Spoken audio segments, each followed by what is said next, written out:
আজকের এপিসোড সালাউদ্দিন সাহেবের নিয়া। উনি বিএনপির সবচেয়ে গুরুত্বপূর্ণ নেতা, মানে দ্বিতীয় প্রধান নেতা বলা যেতে পারে, অপেক্ষাকৃত তরুণ নেতা। সারা দেশের মানুষের আগ্রহ আছে কলে সালাউদ্দিন সাহেবের বিষয়ে, আমার আছে। হ্যাঁ, আমার ওনার খুব পছন্দই হয়। কেন হয় বলি। প্রথমত, উনি দারুণ সুদর্শন একজন মানুষ। বাংলাদেশের পলিটিশিয়ানদের মধ্যে এমন সুদর্শন আর কেউ আছে কিনা আমার জানা নাই। পলিটিশিয়ানদের বাদ দেন, বাংলাদেশের নাগরিকদের মধ্যে এরকম সুদর্শন পুরুষ খুব কমই পাওয়া যাবে। ওনার বয়স মনে হয় 62-63 এরকম হবে, কিন্তু দারুণ রিজু একহারা ফিগার, দারুণ ফ্যাশন সচেতন। পাঞ্জাবির উপরে যে কোটিটা পরেন না, সেটা খুব এক্সক্লুসিভ করে মনে হয় উনি ডিজাইন করেছেন, আর কোথাও দেখবেন না। নিজে ডিজাইন করেছেন, আমি শিওর। ভবিষ্যতে সালাউদ্দিন কোটি হিসেবে এটা পরিচিতি পাইতে পারে। এগুলো তো গেল প্রশংসার দিক। উনি রূপালী পর্দার সেলিব্রিটি হইলে এই কথাগুলো এনাফ ছিল, কিন্তু উনি রাজনীতিবিদ, বাংলাদেশের প্রধান দলের বলা যায় দ্বিতীয় প্রধান রাজনৈতিক ব্যক্তি। তাই উনার যে কোনো আচরণ, যে কোনো ইতিহাস আমরা একদম মাইক্রোস্কোপের নিচে ফেলা দেখব। আমরা উনার সাম্প্রতিক ঔদ্ধত্য নিয়ে শুরু করতে পারি। দেখেন, একটু লক্ষ্য করেন, সিনিয়রদের প্রতি ওনার ন্যূনতম একটা সম্মান বোধ নাই। এখন যে দলের মহা কিছু হয়ে গেছে, মঈন খানকে বক্তব্য দিতে থামাই দিল। পদত্যাগের ব্যাপারে আমরা লিখিত বক্তব্যে জানিয়েছি, আগেও জানিয়েছি। নিরাপত্তা উপদেষ্টা এবং আর দুইজন ছাত্র উপদেষ্টা যাদের কারণ আগেও জানিয়েছি। নিরাপত্তা উপদেষ্টা এবং আর দুইজন ছাত্র উপদেষ্টা যাদের কারণ আগেও জানিয়েছি। নিরাপত্তা উপদেষ্টা এবং আর দুইজন ছাত্র উপদেষ্টা যাদের কারণ। তারপরে মঈন খান বক্তব্য দিচ্ছেন, এটা ওনার সহ্য হইল না, উনি চলে গেছেন। দেখেছেন, দেখেন। তিনটি বিষয় নিয়ে আমরা কথা বলেছি, আপনারা শুনেছেন, সংস্কার, বিচার এবং নির্বাচন। আমরা স্পষ্ট ভাষায় বলেছি যে উনার নিজের দলের সিনিয়রদের যিনি সম্মান দেন না, উনি দেশের সাধারণ মানুষকে সম্মান দিবেন কিভাবে? আবার ওনার বক্তব্যের টোন দেখেন, মনে হয় ধমকায় ধমকায় কথা বলতেছেন। নিরাপত্তা উপদেষ্টা এবং আর দুইজন ছাত্র উপদেষ্টা যাদের কারণে এই সরকারের নিরপেক্ষতা ক্ষুণ্ণ হচ্ছে, তাদেরকে বাদ দেওয়ার জন্য আমরা আজকেও লিখিত বক্তব্য আমরা দিয়েছি। সেই আশ্বাস ওনারা দেখবেন, আমরা আমাদের বক্তব্য দিয়েছি। আবার পাশাপাশি আমির খসরু মাহমুদের বক্তব্য দেখেন, নম্র বিনয়ী ভাবে বলতেছেন, তাই না? দেখেন, আমি একটু বলি, এখন আমি একটু বলি মূলত সংস্কার এবং বিচার, নির্বাচন, এই তিনটার উপর আলোচনা হয়েছে। তো সালাউদ্দিন সাহেবের টোন দেখেন, আবার দেখেন।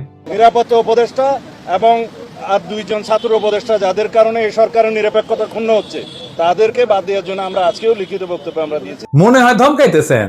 উনার ধমকানি রে কেউ তো দে, হ্যাঁ তো দে না। হ্যাঁ, সে বলে সুপুরে সরাইলে সাংবিধানিক সংকট তৈরি হবে, আর প্রফেসর ইউনূস পদত্যাগ করলে জাতি নাকি বিকল্প বেসা নেবে। মানে সুপুর কোনো বিকল্প নাই। হাসিনার যেমন বিকল্প ছিল না, সুপুরও বিকল্প নাই। যাই হোক, এটা আওয়ামী লীগ বললে তো মানা যাইতো, এটা বিএনপি বলে যে সুপুর কোনো বিকল্প নাই। কোন লেভেলের বেদবি দেখেন। সালাউদ্দিন সাহেবকে নিয়ে কয়েকটা প্রশ্ন উঠছে বলে, খুব গুরুতর প্রশ্ন, যেটার জবাব ওনারে দিতেই হবে, বিএনপি কেও দিতে হবে। কারণ বিএনপি ক্ষমতায় যাইতে চায়, সরকার গঠন করতে চায়, এবং বিএনপির মুখপাত্র সালাউদ্দিন সাহেব। আলাপ উঠিছে যে সালাউদ্দিন সাহেবের পোলা এস আলমের অফিসে বসতেছে। এই ব্যাপারে সালাউদ্দিন সাহেবের বক্তব্য কি? এস আলমের সাথে সালাউদ্দিন সাহেবের সম্পর্ক কি? এটা না একটা ব্যাখ্যা দেশবাসী জানতে চাইতে পারে। সারা দেশে একটা ধারণা প্রবল, সালাউদ্দিন সাহেব শেখ হাসিনার ক্যাশিয়ার, দুর্বৃত্ত অলিগার্ক এস আলমকে, তার বাণিজ্যিক সাম্রাজ্যকে প্রোটেকশন দিতেছেন। সালাউদ্দিন সাহেবের স্পষ্ট বক্তব্য দেওয়া উচিত, বিএনপির স্পষ্ট বক্তব্য দেওয়া উচিত। সালাউদ্দিন সাহেব যখন ধরা পড়ছিলেন, গুম হয়েছিলেন যে বাসায়, ওইটা এস আলমের একজন কর্মচারীর বাসা ছিল। অদ্ভুত ব্যাপার না? ফিরে আসলেন, যে গাড়ি চললেন সেটাও একজন এস আলমের গাড়ি। সালাউদ্দিন সাহেব গুম কমিশনে জবানবন্দি দিচ্ছেন, এটা সত্য। গুম কমিশন একটা ফ্যাক্ট ফাইন্ডিং কমিশন। এখানে জবানবন্দি দিলে গুমের বিচার হবে না। গুমের বিচারের জন্য আন্তর্জাতিক অপরাধ ট্রাইব্যুনালে অভিযোগ দায়ের করতে হবে। সালাউদ্দিন সাহেব আন্তর্জাতিক অপরাধ ট্রাইব্যুনালে কোনো অভিযোগ জমা দেন নাই, আজকা পর্যন্ত জমা দেন নাই। এটা নিয়ে ইলিয়াস বলছিল, ইলিয়াসকে কি গালাগালি সবাই। ইলিয়াস তো ভুল বলে নাই। সালাউদ্দিন সাহেবের গুমের বিচার হোক, উনি ট্রাইব্যুনালে অভিযোগ দায়ের করেন। উনি কেন করেন নাই এখনো পর্যন্ত অভিযোগ দায়ের, এই প্রশ্ন ওনাকে করাই যায়, এবং রাজনৈতিক নেতা হিসেবে এটার জবাব ওনাকে দিতেই হবে। এবার আসি ওনার গুম হওয়ার পরের ঘটনা নিয়ে। ওনার গুমের বিষয় নিয়ে প্রশ্ন তুললে ইলিয়াস, তাসনিম খানের লিখছে, বিএনপি নেতা সালাউদ্দিন আহমেদ র্যাবের হাতে বলপূর্বক অন্তর্ধানের শিকার হয়েছিলেন, ব্র্যাকেটে গুম। বিএসএফ এর মাধ্যমে তাকে বর্ডার ক্রস করে Indian national investigation agency NIA এর হাতে তুলে দেওয়া হয়। বাংলাদেশ এবং ইন্ডিয়ান রাষ্ট্রীয় বাহিনীর হাতে বলপূর্বক অন্তর্ধান এবং এক্সট্রাঅর্ডিনারি রেন্ডিনশনের একজন সার্ভাইভারকে নিয়ে যারা কুৎসিত প্রোপাগান্ডা করছো তাদের উপরে মজলুমের লানত। হ্যাঁ, ঠেলায় পড়লে নাকি বাগে ধান খায়। আর পার্সিকুলার তাসনিম খলিল ঠেলায় পড়লে ইসলামী ভোকাবুলারি ইউজ করে, লানত ইউজ করেছে। যার জন্য ইউজ করেছে তারে ধন্যবাদ। ইলিয়াসের কারণে হাজার হোক, লানত শব্দটাতে ইউজ করেছে। সালাউদ্দিন সাহেবের গুমের বিষয়ে আমরা সবসময় কথা বলছি, সবাই, ইলিয়াসও বলছে, সবসময় ওনার পক্ষে দাঁড়াইছে, ইলিয়াসও দাঁড়াইছে। আমাদের সকলের সহমর্মিতা আছে, সমবেদনা আছে। কিন্তু গুম পরবর্তী সময় ওনার কিছু কাজকর্ম প্রশ্নের উদ্বেগ করছে, যার জবাব ওনাকে দিতে হবে, কারণ উনি পলিটিশিয়ান। যাই হোক, উনি গুম হয়েছেন, এটার কারণে ওনাকে কোনো ইনডেমনিটি দেওয়া তো সম্ভব না। সম্ভব না। যাই হোক, এই প্রসঙ্গে বিস্তারিত না যে আমরা সালাউদ্দিন সাহেব গুমের পরে কেমন মজলুমের জীবন কাটাইছেন সেটা একটু দেখি। এটা শিলং এর সানরাইজ গেস্ট হাউস। ওইখানে সালাউদ্দিন সাহেব ছিলেন, হ্যাঁ, পুরো সময়টাই। রিভিউ ভালো, ভালো প্রপার্টি মাশাআল্লাহ। শিলং এ কেউ বেড়াইতে যেতে চাইলে থাকতে পারেন, দেখেছেন, দেখেন কি সুন্দর জায়গাপত্র, দেখেছেন, এখানে সব ব্যবস্থা ভালো। ভিতরে যেখানে সালাউদ্দিন সাহেব দর্শনার্থীদের লুঙ্গি পরে দেখা দিতেন সেটার ছবিও আছে, মিলাই দেখে নিয়েন। অতি আনন্দময় সফরের নিশ্চয়তা দিলাম, বিফলে মূল্য ফেরত দেওয়া হবে। আমরা কলে এই সানরাইজ গেস্ট হাউস কোনো পয়সা করে দেয় নাই বিজ্ঞাপনের জন্য, ফ্রি করলাম আর কি। পরিবেশটা সুন্দর না, কোনো হইচই আছে? হ্যাঁ, নাই। এখানে কিন্তু পুরো সময়টাই কাটাইছে। উঠিছেন মে মাসের 2015 সালে। তার 2 মাস পরে ডেইলি স্টার এই রিপোর্টটা ছাপে। তিনি কেমন আছেন, এটা একটা বিলাসবহুল গেস্ট হাউস, রিপোর্টেই কইছে। 4টা বেডরুম, উনি 2টা রুম ভাড়া নিয়েছিলেন, কিন্তু থাকতেন একাই। দেখেন রিপোর্টে বলা আছে, অন্তত এই রিপোর্টে তাই বলতেছে। কিচেন আছে, খুব চমৎকার ড্রয়িং রুম আছে, ফায়ার প্লেস আছে, সবুজ লন আছে, পিসের সবুজ লন, এটা দেখে দেন, এইটা সে লাইব্রেরি আছে, বার আছে, তাতে মদ্য জাতীয় পানীয় আছে। সাদিন সাহেব একা খেলেন, হাঙ্কার দিয়েছে, খাবেন না, কিছু করলাম নাহিনি। তাইলে সাদিন সাহেব একটা কথা কই, যে সত্যেন্দ্রনাথ দত্ত আছে না, ওনার মদিরা মঙ্গল নামে একটা প্যারোডি আছে। ওই যে ডিএল রায়ের বঙ্গ আমার জননী, আমার ধাত্রী, আমার দেশ, একটা গান আছে না, ওইটা দিয়ে একটা প্যারোডি বানিয়েছিলেন, মদিরা মঙ্গল। উনি কইছিলেন, মদ্য আমার, পানীয় আমার, শরাব আমার পেগ, কেন কোম্পানির নজর দিল গো, কেন হলো গো ডিউটি পেগ, মানে ডিউটি বেড়ে গেছিল। তো উনি মনের দুঃখে প্যারোডি লিখেছিলেন। তারপরে লিখেছেন, নিরামিষেই যকৃতটা শুধু বৈরাগী সম করিছে শেখ, রাগ্গি আমার, মাগ্গি আমার, ভাগ্যি আমার পেগ। হ্যাঁ, আপনাদের প্রিয় রঠা মানে রবি ঠাকুর, মানে বিএনপির প্রিয়। তো রবি ঠাকুরের একটা গান বলি আর কি, আপনারা নাকি রবি ঠাকুরের গানকে জাতীয় সঙ্গীত বানাইতে পারিয়া কৃতজ্ঞ, সেজন্য ওনার একটা না বললে কেনকা করে হয়। ওনার চিরকুমার সভা একটা লেখা আছে, ওরা অক্ষয় বলে একজন চরিত্র আছে, ওই গাইতেছে। ওই গাইছে কি জানেন, অভয় দাও তো বলি আমার উইস্কি, মানে ইচ্ছা, অভয় দাও তো বলি আমার উইস্কি, 100 টাকা সোডার জলে বাকি 3 পোয়া হুইস্কি। হ্যাঁ, আমাকে না একবার খাওয়ায় না সার্জিন সাহেব, 100 টাকা সোডার জলে বাকি 3 পোয়া হুইস্কি খাওয়ায়। এটা আমার উইশ থাকলো আপনার কাছে। পুরা বাংলাটা নিজে তো ভাড়া করেছিলেন, তো বাংলাদেশি টাকায় কত, 1.5 লাখ টাকা মাসে। আবার একজন পার্সোনাল অ্যাসিস্ট্যান্ট ছিল, ম্যানেজার ছিল, 2জন কেয়ারটেকার ছিল, 2জন মালি ছিল। একটা হাইলি সিকিউরিড এরিয়া, কাছেই এয়ারফোর্সের অফিস, আর কয় হয়েছে একটা গোয়েন্দা সংস্থার অফিস। আমরা ধারণা করি এটা রয়ের অফিস। কে রাখলো ওখানে ওনাকে? উনি অনুপ্রবেশের দায়ে গ্রেপ্তার হয়েছিলেন। উনি তো চাকরি করতেন না ইন্ডিয়াতে, উনি ইন্ডিয়াতে রাজনৈতিক আশ্রয় পান নাই। ওনার এই সুপার ফ্যাবুলাস লাইফস্টাইলের টাকা কে দিছে? টাকা কে দিছে? উনি আয় করেন নাই, তাহলে টাকা কি বাংলাদেশ থেকে পাঠানো হয়েছে হুন্ডি করিয়া? হুন্ডি আপনি করতে পারেন, এটা অর্থ পাচার না? এইগুলো লেজিট এবং বৈধ প্রশ্ন। আপনারা বলতে হবে টাকাটা কে দিছিল, কেঙ্কা করে গেছিল। এইবার একটা চমক, বিশাল চমক, সিট বেল্ট বাইন্ধে নেন, যা দেখবেন তাতে অজ্ঞান হয়ে পড়ে যেতে পারেন সিট থেকে। কি সেই চমক? সাদিন সাহেবের সঙ্গে দেখা করতে গেছে কিছু লোক ওই শিলং এর বাংলোতে। তার মধ্যে ছবিতে ডাইন পেশে গালে হাত দিয়ে বসে আছে ব্যক্তিটাকে। ব্যক্তিটা গুরুত্বপূর্ণ, কারণ সালাউদ্দিন সাহেবের সাথে সকল মিটিং এ তার উপস্থিতি দেখা যায়। সে ঠিক ওই একই চেয়ারে বসে। এইটা সাহেব আপনি 2টা ছবি পাশাপাশি দেখান না, দেখেন 2 সময়ের ছবি করলে দেখা করতে এসছে, তারাও ভিন্ন করলে। হ্যাঁ, সালাউদ্দিন সাহেব এক ছবিতে লুঙ্গি পরে আছে, আর এক ছবিতে পায়জামা পরে আছে, দেখেছেন। কিন্তু ওই বান্দা ঠিকই একই আছে ওই চেয়ারে। কে সে জন? তার নাম কি জানেন? তার নাম বিপ্লব পার্থ।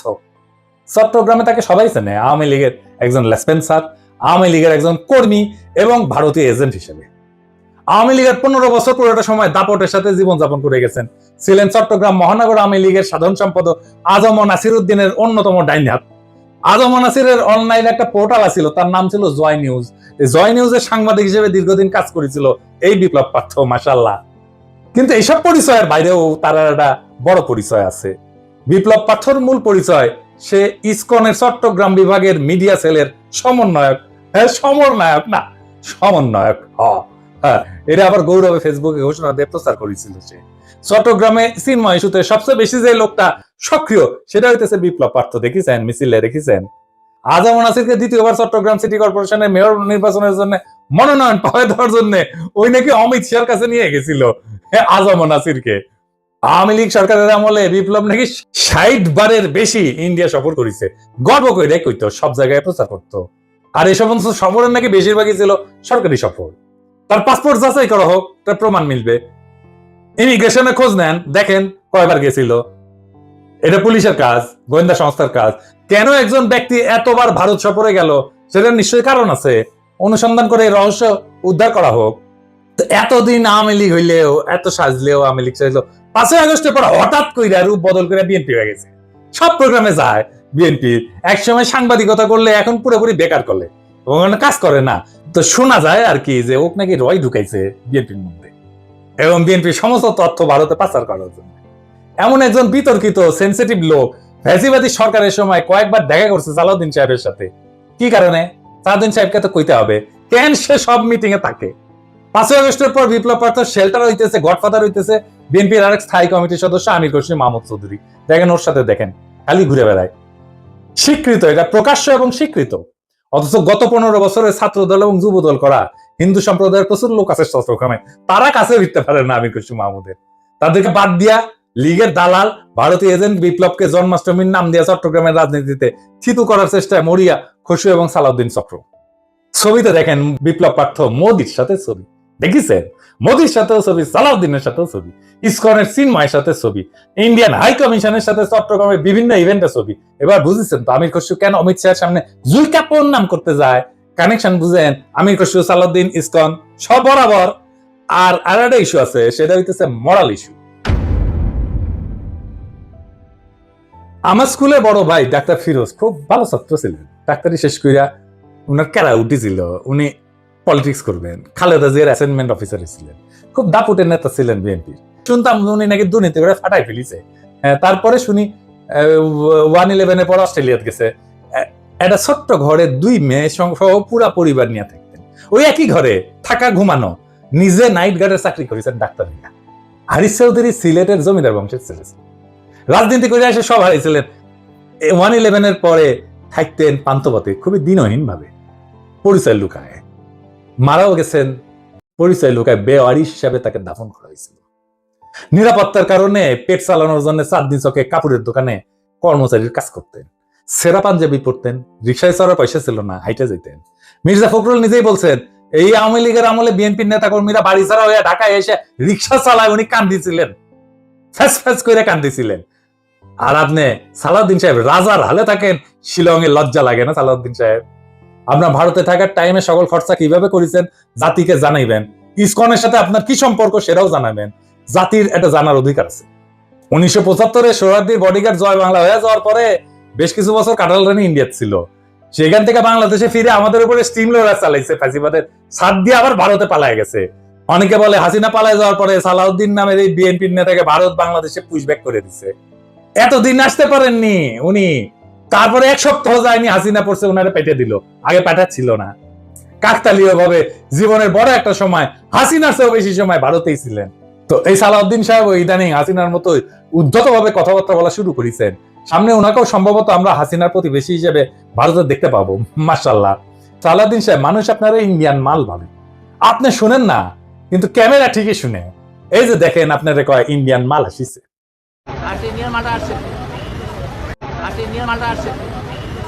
একজন নেতার চেহারা, পোশাক, স্টাইল, ফ্যাশন এই সমস্ত ইতিহাসের পাতায় জায়গা করে নেয় না।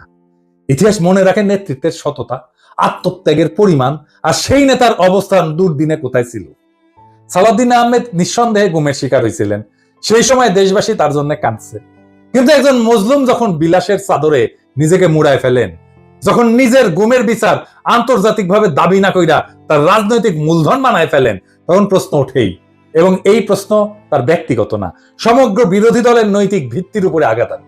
বিএনপিকেও বুঝতে হবে সরকার বদলানোই রাজনীতি না, আদর্শ, ত্যাগ এবং গণমানুষের বিশ্বাস অর্জনই রাজনীতির মূল সোপান। আর সেই বিশ্বাস অর্জনের পথে সবচেয়ে বড় বাধা যদি হয় নিজের দলে থাকা সদ্য ভুক্তভোগী, ছায়া সুবিধাভোগী কিংবা একবিংশ শতকের গেস্ট হাউস রেভলিউশনারি, তাহলে শাসক পরিবর্তন হইলেও শাসন ব্যবস্থা বদলায় না।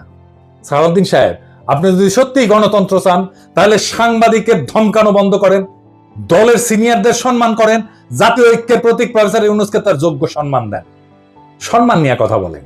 আমরা চাইলে আর একটা প্রফেসর ইউনূসের মতো ফিগার পাবো না, চাইলে বটতলার উকিল হাজারো চুপ্পু পাওয়া যাবে। এস আলমের ছায়া থেকে বেড়ায় আসেন, আর সাহস থাকলে আন্তর্জাতিক অপরাধ ট্রাইব্যুনালে গিয়া বলেন আমি গুম হয়েছিলাম, বিচার চাই। কারণ মানুষ আর একজন হাসিনা খুঁজতেছে না, তারা খুঁজতেছে এমন একজন নেতা যে প্রহসনের মুখোশ পইরা ট্র্যাজেডিকে উপহাস করে না।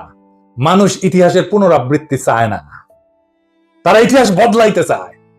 তাই সিদ্ধান্ত আপনার সালাউদ্দিন সাহেব, আপনি ইতিহাস হবেন না আর একটা ব্যঙ্গাত্মক পুনরাবৃত্তি হবেন। আপনি বিশাল নেতা, আমরা অতি ক্ষুদ্র পিঁপড়া, কিন্তু মহাকালে যখন আমরা কেউই থাকবো না, সেই সময় এই ভিডিও থাকবে, প্রশ্নগুলো থাকবে, ইতিহাস জানবে। কেউ কেউ প্রশ্ন জারি রাখছিল, কেউ কেউ সবকিছু মেনে নেয় নাই। এইভাবে জাতি চ্যালেঞ্জ করবে সেই দলটাকে যারা আগামী সরকার গঠন করতে চায় একটা রক্তাক্ত বিপ্লবের পরে, যে বিপ্লবের আকাঙ্ক্ষা ছিল ভারতীয় আধিপত্যবাদ মুক্ত একটা দেশ। সেই দেশে যদি আবারও কারো ছায়ায় আসে সেই পুরনো ভারতীয় শকুন, সেই দলকে, সেই ব্যক্তিকে রুখে দেওয়া প্রত্যেক দেশপ্রেমিক বাংলাদেশের কর্তব্য। ইনকিলাব জিন্দাবাদ।